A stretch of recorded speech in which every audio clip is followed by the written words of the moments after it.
안녕하십니까. 오늘은 창세기 10번째 시간입니다.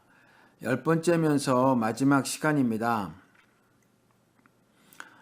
우리가 창세기 1장서부터 3장까지 정확하게는 3장 15절까지를 공부를 하기로 하고 지금까지 쭉 공부를 해왔습니다. 이유는 성경이 이해하기가 어려운 책인데 이 성경을 어떻게 읽을 것인가 하는 것을 좀 알아보기 위해서 그렇게 공부를 하기로 했죠. 성경은 말씀드린 것 같이 이해하기가 어려운 책입니다. 이유는 하늘 비밀이라서 그렇죠. 성경은 여러분들도 아시다시피 예를 들어서 말씀을 드리는 건데 이스라엘 역사 기록입니다.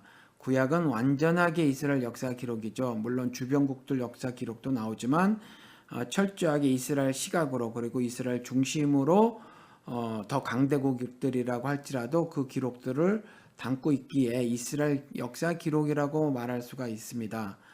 그리고 신약 역시 유대인의 시각으로 쓰여졌다라는 거죠. 그리고 또 어떤 신학은 그 신약 역시 1세기의 유대인들의 역사 기록이다 이렇게 말을 하는 신학들이 있거든요. 저는 뭐 동의를 하고 있지 않지만 이것 신학계에서도 일부가 그렇게 주장을 하고 있다라는 거예요. 그러니까 성경은 완전히 이스라엘 사람들의 역사 기록이다 이렇게 말을 할 수 있지 않겠습니까?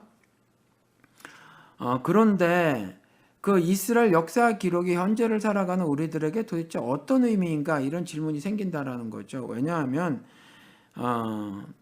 이스라엘 사람들은 한국 역사 기록을 배우지를 않죠.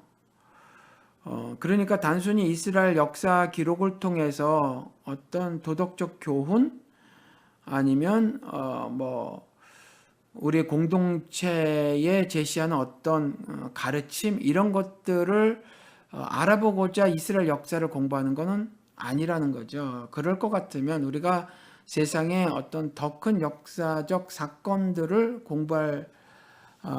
공부하겠죠. 그런데 그렇지 않다라는 거예요. 성경을 통해서.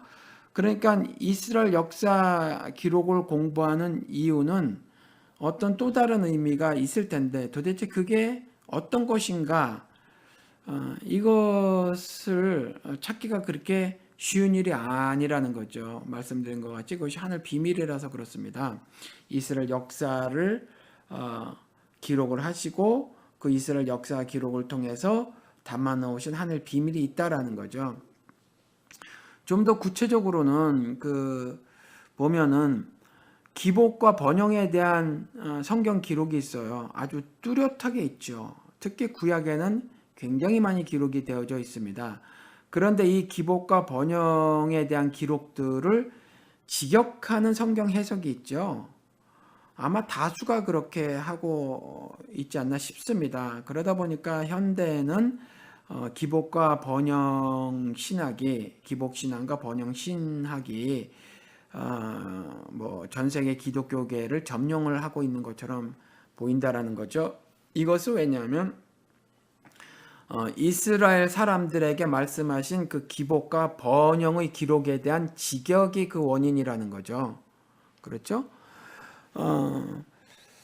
그리고 그에 대한 그 비판이 있어요. 아니다. 그 기복과 번영에 대한 그 역사 기록은 기복과 번영에 대한 역사 기록이 아니라 그 기복과 번영에 담아놓은 하늘 뜻이 있다라고 말을 하는 거죠. 그것에 담아놓은 저자의 의도가 있다라고 말을 하죠. 그래서 기복과 번영에 대한 직역에 대한 비판은 말이죠. 매우 신랄하다는 거죠. 굉장히 잘못 보고 있는 것이다. 성경에 대한 시각이 완전히 잘못된 것이다. 그렇게 비판을 한단 말이죠. 이와 같이 뚜렷하게 다른 두 가지 다른 시각이 존재하고 있어서 독자들은 이와 같은 평론가들의 두 가지 다른 시각에 대해서 어떤 것을 채택해서 성경을 읽어야 할까에 대해서 상당히 혼란스럽다라는 거죠. 그렇죠? 그래서 이러한 문제들을 좀 해결해 보고 싶어서 창세기 1장서부터 3장까지를 공부를 하는 거죠. 우리가 지금. 그리고 또 성경에는요, 초자연적인 세계에 대한 언급들이 있어요. 예를 들어서 부활이라든가, 그렇죠. 부활도 그리스도의 육신에 대한 부활이 있는데, 그 육신적 부활.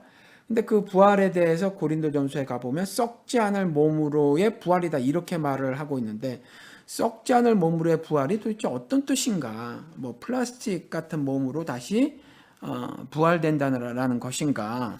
그렇진 않다라는 거죠. 그러니까 이와 같은 기록들에 대한 이해가 쉽지 않다. 그리고 또 거듭남 역시도 니고데모가 예수에게 따지듯 물었던 것처럼 말이죠. 이러한 것에 대한 이해가 쉽지 않다라는 거죠. 그리고 동정녀 탄생이라든가 또 예수 그리스도의 이 땅에 오심 초림 사건이 말씀이 육신이 되었다라고 하는 기록 같은 것들은 굉장히 이해하기가 어렵죠. 그리고 또 계시록 등에 나타난 상징들, 다른 예언서들도 마찬가지인데, 예를 들어서 뭐 에스겔서 이런 이런 책들에는 상징들이 많이 나와 있죠.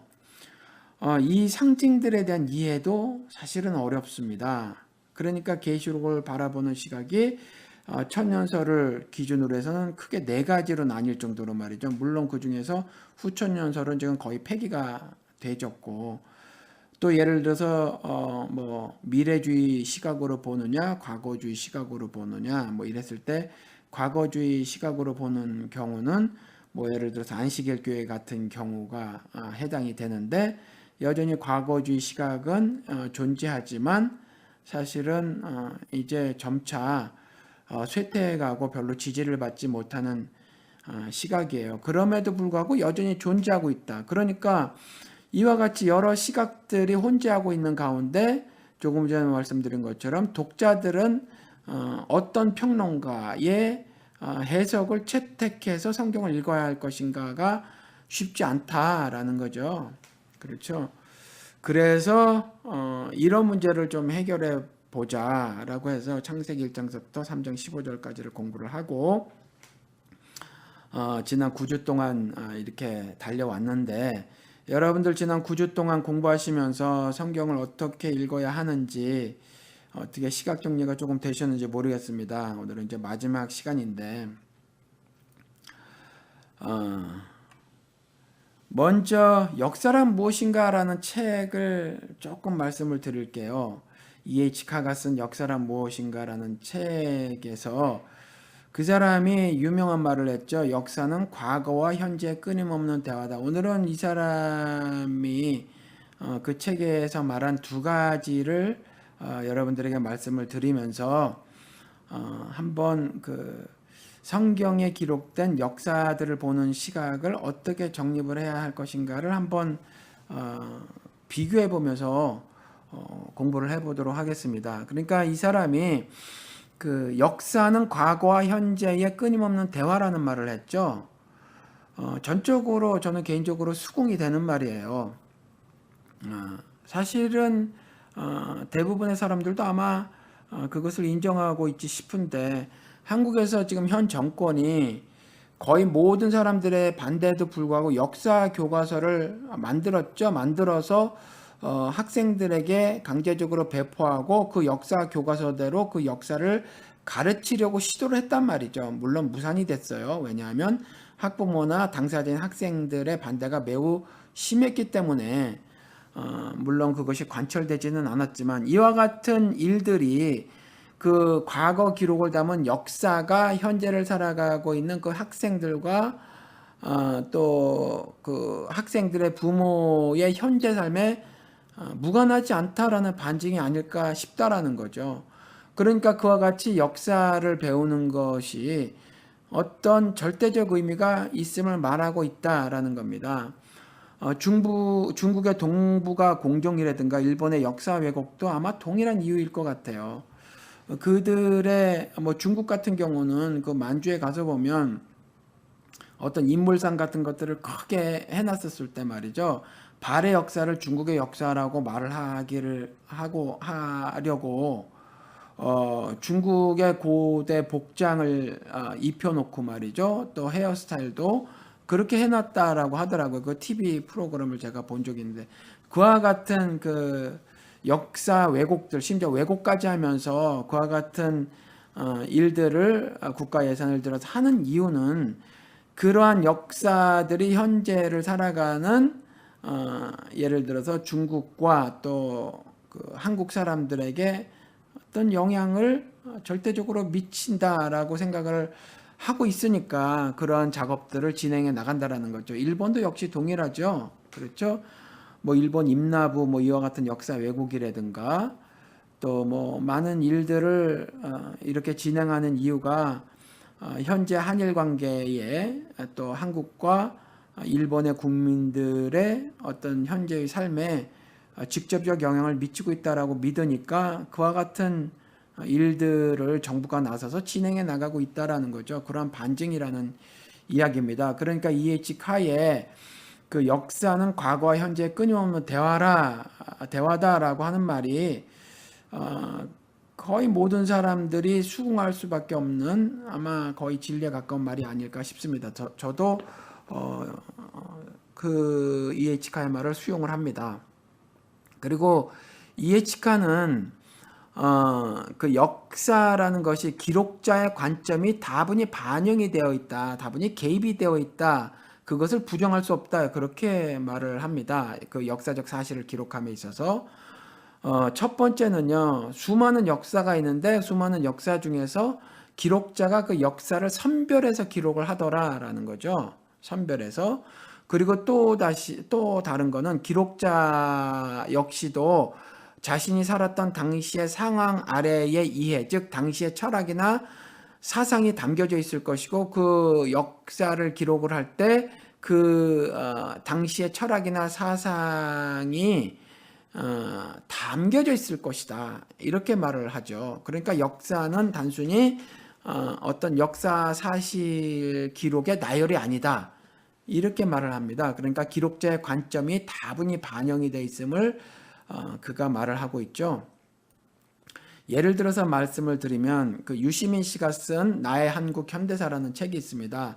부제가 1959년 다시 2014 그래가지고 55년의 기록, 이렇게 말을 하고 있죠. 근데 그 책도 보면 그 이승만의 3.15 부정선거라든가 박정희 5.16 쿠데타, 그리고 18년 2개월 동안의 독재, 그리고 그의 산업 이데올로기 있지 않습니까? 그 성장 이데올로기, 그의 성장 노선, 산업화를 이루기 위한 그런 것들을 기록해 놓고 있고, 또 5.18 민주항쟁, 그리고 노태우가 처음으로 그 북방 정책을 폈지 않습니까? 그래서 소련에도 5억 불 꿔주고 뭐 받지도 못하고 폴란드에는 3억 불 주고 뭐 이랬단 말이죠. 억지로 성과를 내기 위한. 그래서 뭐 북한과의 관계도 나름 유연한 모습을 띄었단 말이죠. 노태우가 전 대통령이. 그리고 또 이어서 김대중 대통령이나 노무현 대통령의 대북 정책은 굉장히 유연하고요. 또 굉장히 구체적이고 실체적인 모습을 띠고, 그래서 뭐 여러 가지 어떤 그 실질적인 성과도 내고 했었단 말이죠. 이런 사람들의 대북 정책을 비교하기도 하고 했단 말이죠. 그러니까 한국의 그 55년 동안에 1959년서부터 2014년까지의 현대사에서 그 유시민 씨가 픽업한 역사적 사건들은 이런 것들이라는 거죠. 그리고 이분이 정치인과 또 행정 관료로 살았으니 이러한 역사들을 바라보면서 정치인으로서의 시각이 다분히 담겨져 있을 것이다. 그러니까 어떤 역사 사건들을 그냥 나열한 것이 아니라 유시민이라는 사람의 정치인으로서의 시각, 그리고 또 행정 관료를 지낸 경험이 있지 않습니까? 그런 경험이 녹아져 있다라는 거죠. 이런 역사 사건들을 기록함에 있어서. 그렇죠. 그러니까 그 역사 사건도 선별했을 뿐만이 아니라 또 이가 이에치카의 그와 같은 말이 있지 않습니까? 그 역사적 사실을 기록함에 있어서는 기록자의 관점이 다분히 개입이 되어 있음을 부정할 수 없다라고 하는 그와 같은 EH카의 그 말을 자신의 언어로 그대로 썼는데 사실 동일한 말이에요. 그러니까 이 유시민 씨가 책에서 뭐라고 말했냐면 이미 일어난 역사적 사실 자체가 달라질 수는 없지만 같은 역사적 사실을 어떤 시각과 기준으로 바라보느냐에 따라서 역사 인식의 층위가 달라지기 때문에 끊임없는 역사 논쟁이 되풀이된다고 그렇게 말을 했다. 되풀이된다. 이렇게 말을 했거든요. 그러니까 자신이 쓴 나의 현대사는 자신의 시각이 현재에 반영되어 있음을 사실은 실토한 것이라는 거죠. 그러니까 이와 같이 그 역사는 다시 E.H. 카의 말씀을 드리면 과거와 현재의 끊임없는 대화다라는 것이고 그 다음에 기록자의 관점이 다분히 개입이 되어져 있다라는 거죠. 그래서 이런 말이 있어요. 제가 누군지는 모르는데 모든 역사는 현대사다 이렇게 말씀하는 사람도 있어요. 그러니까 우리가 이런 것들을 통해서 이런 것들을 기초 지식으로 해서 우리가 성경 역사 기록을 어떻게 볼 것인가를 한번 보시자고요. 그걸 참고로 해서 그러니까 성경 기록을 그 E.H. 카의 그 말을 기준으로 해서 보면 그 성경의 역사 기록은 이렇게 말할 수 있다는 거죠. 성경의 역사 기록은 현대를 살아가는 사람들의 삶을 분명하게 거론하고 있다. 우리가 이렇게 할 수 있겠죠. 이렇게 말할 수 있겠죠. 그렇죠. 그 다음에 두 번째, 성경 기록자는 하나님이시죠. 그렇죠. 그러니까 이 기록자인 하나님께서 선별된 역사만을 기록하고 있다라는 거죠. 성경은 하나님께서 선별한 역사들만 기록하고 있다라는 거예요. 그렇죠? 그리고 그 말이 담고도 있으며, 그렇죠? 역사를 선별했다는 것 자체로도 예를 들어 그 기록자의 사상을 담고 있다라고 말을 할 수 있는 건데 또 이에치카가 직접적으로 말한 것처럼 기록자의 사상을 바탕으로 한 기록들이다라는 거죠. 그렇죠? 그러니까 이 성경을 다시 말씀을 드릴게요. 이 성경 기록을 역사 기록을 우리가 이렇게 우리가 볼 수 있다는 거죠. 성경 역사 기록은 현대를 살아가는 우리들의 삶을 분명하게 거론을 하고 있다라는 것과 또 성경 기록은 하나님께서 선별한 역사들만 기록을 하고 있으며 또 기록자인 하나님의 사상을 바탕으로 한 기록들이다라는 거죠. 우리가 이것을 알아야 한다라는 겁니다. 그러니까 그러면 기록자의 사상은 무엇이냐? 우리 알죠. 그 중에 제일은 사랑이라는 거죠. 그리고 그 사랑은 구속이라는 역사적 사건으로 나타나고요. 그렇죠? 그리고 그 구속의 결과물은 거룩함으로 나타나는 거죠. 그렇죠? 그 거룩함은 영광의 다른 말이기도 하고. 그러니까 성경의 기록은 이와 같다라는 겁니다. 조금 더 구체적으로 들어가 볼게요. 그 과거가 그 현대에게 말을 붙이죠. 성경을 통해서 보자고요. 과거와 현재와의 끊임없는 대화니까 그 과거가 현대에게 말을 붙인다라는 거죠. 그럼 성경 기록을 예를 들어서 보시자고요.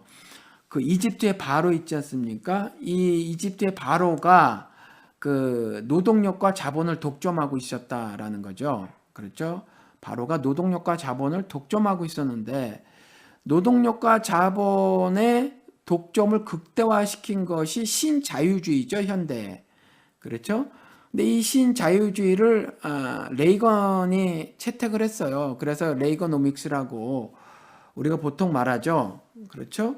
이 레이거노믹스는 낙수 효과, 물론 이전부터 있었던 말이지만은 낙수 효과, 트리클 다운 이펙트라고 하는 것을 강조를 했다는 거죠. 결국 부자나 재벌 등을 비롯한 이 부자들, 기업가들 같은 사람들을 말을 하는 거죠. 이들에게 자본이 극대화가 되면 이들에게서 그 어떤 낙수 효과, 즉 자본이 아래로 흘러내릴 것이다. 이렇게 말을 했어요. 그렇죠? 그리고 조지 부시가 이었죠. 비즈니스 프렌들리라는 말을 썼어요. 그렇죠? 이에 반해서 민주당은 분수 효과라는 말을 썼어요. 그러니까 트리클 다운이 아니라 트리클 업 이펙트라고 했죠. 원래는 파운틴 이펙트라고 했었대요.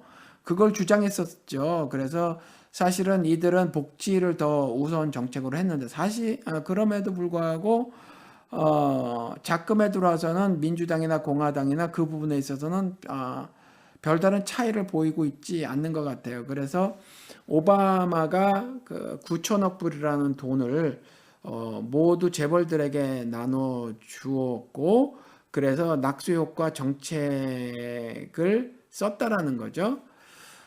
그러니까 이제 그것이 그 공화당과 민주당의 다른 점이었었는데, 이제는 공화당이나 민주당이 똑같이 그 신자유주의의 영향을, 그것이 실패한 정책임에도 불구하고, 그것이 증명이 되었음에도 불구하고 여전히 고집스럽게 그 트리클 다운 이펙트라고 하는 거, 낙수 효과가 있다고 호도를 하면서 신자유 정책을 고수를 하고 있죠. 그런데 이 그 바로의 노동력과 자본의 독점이라는 과거 기록이 현재 우리가 살고 있는 현대에 이 낙수 효과라는 그 거짓말 있지 않습니까? 이것에 대해서 이미 이 과거의 성경 기록에 언급을 하고 있다라는 거예요. 그래서 이 과거는 현대를 살아가는 우리들에게, 그러니까 현대에게 이렇게 말을 붙이더라라는 거예요. 그렇죠? 그 과거가 말을 하고 있는 것을, 과거가 붙이고 있는 그 말에 대해서 우리가 귀를 기울일 필요가 있다. 현대를 살아가는 우리가 귀를 기울일 필요가 있다라는 거죠. 그리고 또 그 기록자의 관점을 보면 그 바로의 노동력과 자본의 독점은요, 현대의 낙수 효과에 대해서 어떤 인식을 제공을 하고 있는가, 우리가 이 기록자의 관점을 좀 봐야 된다는 거죠. 그 바로의 노동력과 자본의 독점에 대한 그 욕망은 그 원인이 무엇이었는가라는 거죠. 그러한 것까지 성경은 제시를 하고 있더라라는 거예요. 성경은 분명히 말을 하고 있죠. 그 신의 존재에 대한 부정, 그리고 신의 절대선에 대한 부정이 그 원인이었다라는 거죠. 그렇죠? 여러분들 이 출애굽 역사를 다 읽어보시면 아시겠지만 그렇다라는 거죠. 신이신 하나님께서 꾸준히 바로에게 모세를 통해서 선이 무엇이며 선을 행함이 무엇이냐, 그 프랙티스하는 것이 어떤 것이냐, 사흘길을 걸어서 신을 경배하는 거였죠. 그렇죠. 섬기는 것, 그런 것들에 대해서 바로는 거부를 했다라는 거죠. 거부를 통해서 여전히 자신이 신과 맞설 수 있는 존재, 즉 신을 부정할 수 있는 존재임을 스스로 다짐을 하고 말이죠. 그것을 증명해 보이려고 했었다라는 거죠. 그것이 구체적으로 드러난 것이 노동력과 자본을 독점하려고 하는 구체적인 행동으로 나타났다라는 거죠. 그러니까 이와 같이 성경의 과거의 기록이 현대에 우리가 현대에 말을 붙이고 있고, 과거의 그 기록 사건을 통해서, 그러니까 우리 현대를 살아가는 우리들은 충분히 그 기록에 담아놓고 있는 기록자의 관점까지도 우리가 얼마든지 캐치할 수 있다, 이해할 수 있다라는 겁니다. 이러한 역사 전개에 대한 예언적 기술이 바로 창세기 3장 15절이에요. 이것을 마침으로 해서 창세기 성경 공부를 끝내는 겁니다. 이러한 제가 조금 전에 역사 기록 한 예로다가 이집트 바로 왕의 자본과 노동력의 독점욕, 그렇죠? 독점에 관한 역사 기록을 가지고 왔는데, 이런 것의 원인까지라도 밝히고 있으며, 또 역사 전개가 그와 같이 진행될 것이다 라고 예언한 기술이 창세기 3장 15절이라는 거죠. 읽어드릴게요. 내가 너로 여자와 원수가 되게 하고 너의 후손도 여자의 후손과 원수가 되게 하리니 여자의 후손은 네 머리를 상하게 할 것이요 너는 그의 발꿈치를 상하게 할 것이니라 하시고, 이것이 창세기 3장 15절 기록입니다. 뭐 다른 시각이 존재할 수도 있지만 또 이런 한 시각도 있을 수가 있는데, 뭐냐 하면 성경을 크게 이등분으로 나누면 어찌 보면 이 창세기 3장 15절 전후로 나눌 수 있지 않을까 싶다라는 거죠. 그래서 창세기 3장 15절을 기점으로 해서 이후의 기록은 이 창세기 3장 15절의 예언적 선언적 예언의 말씀에 구체화된 역사 기록들이다라고 볼 수도 있다라는 거죠. 그와 같이 나눌 수도 있거든요. 그러니까 이와 같이 우리가 이 창세기 3장 15절이 예표하고 있고 또 진술하고 있는 대로의 그 성경 기록을 우리가 이해할 수 있다라는 겁니다. 그래서 이 창세기 여기서 이제 여자의 후손 예수 그리스도고요. 또 너라고 기록된 것은 적그리스도 뱀이죠. 그렇죠? 그리고 또 여자의 후손이 머리를 상하게 할 것이라고 하는 것은 이제 궁극적 심판을 당하게 될 것임을 말을 하고 있고요. 그 다음에 적그리스도가 그 여인의 후손의 발꿈치를 상하게 할 것이다라고 하는 것은 이것이 물론 사실 뱀이 하는 거지만 실질적으로 하나님이 허락하셔서 그걸 하는 거죠. 십자가 대속 죽음을 예표하고 있는 거예요. 그러니까 여인의 후손은 예수 그리스도를 말을 하고 있는 것이어서 그의 십자가 대속 죽음을 말씀하고 있는 것이다. 이것에 대해서 문학적 표현을 그의 발꿈치를 상하게 할 것이니라 라고 해놓고 계시다라는 거죠. 그러니까 이 선언은요, 그리스도의 십자가 대속 죽음으로 성취가 되는 겁니다. 그렇죠? 예수 그리스도께서 초림하시고, 그렇죠? 초림하시고 십자가에 달려 죽으시는데 그것이 대속 죽음이지 않습니까? 그래서 이 십자가 대속 죽음으로 이 창세기 3장 15절의 말씀이 성취가 되는 거죠. 그리고 구약의 모든 기록들이 이 십자가 대속 죽음에 방점을 두고 있어요. 그러니까 그 기록들을 모두가 이 예수 그리스도의 십자가 대속 죽음을 그 기록들이 사실은 담고 있다라는 겁니다. 그렇죠? 그 의미를 담고 있다라고 말을 하기보단 어떻게 말을 해야 될까요? 그러니까 대속 죽음에 방점을 두고 있다. 예수 그리스도의 십자가 대속 죽음에 이르게 그것이 완성인데 성취가 되는 사건인데 그 사건이 성취가 되기 전까지의 모든 어떤 역사 기록들이 진행되어져 나가는데 그것들을 초점으로 해서 인간 역사들이 이러저러한 역사들이 있고 그런 역사 기록에 하나님이 개입을 하고 계시고 그 개입된 것들은 예수 그리스도의 십자가 대속 죽음의 최종 목적을 두고 하나님께서 이스라엘 역사에 개입을 하셨고 그러한 개개 역사 사건들을 하나님께서 역사 주체자가 되셔서 진행해 오신 것이다. 그런 말씀인데 제가 참 쉬운 말을 어렵게 했습니다. 좀 잘 이해해 주시기 바랍니다.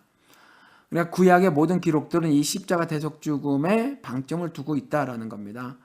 그리고 또 신약의 그럼 구약 기록은 그렇고 신약의 기록은 어떤 것인가? 그럼 신약의 대부분의 책들은요, 이 십자가 대속 죽음에 대한 신학적 해설들이에요. 그러니까 이 대속 죽음에 대해서 그림자로 구약이 담고 있다라고 하면 신약 책들은 이것에 대해서 구체적으로 설명을 하고 있는 책이라는 거죠.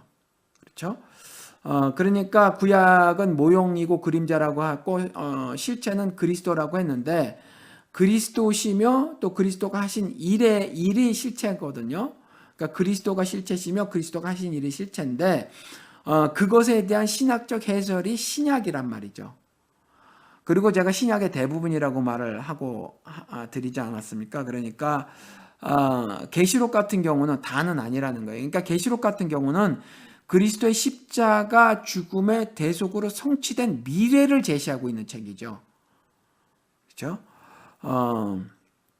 그리고 다른 어떤 예언서들이 있어요. 신약에도 예를 들어서 마태복음 24장 같은 경우는 요한계시록과 동일하게 그 그리스도의 십자가 대속 죽음, 그러니까 십자가 죽음의 대속으로 성취된 미래를 여전히 마태복음 24장도 제시를 하고 있고, 또 극히 일부긴 하지만 고린도전서 15장에서도 이와 같이 미래에 대한 언급이 있다라는 거죠.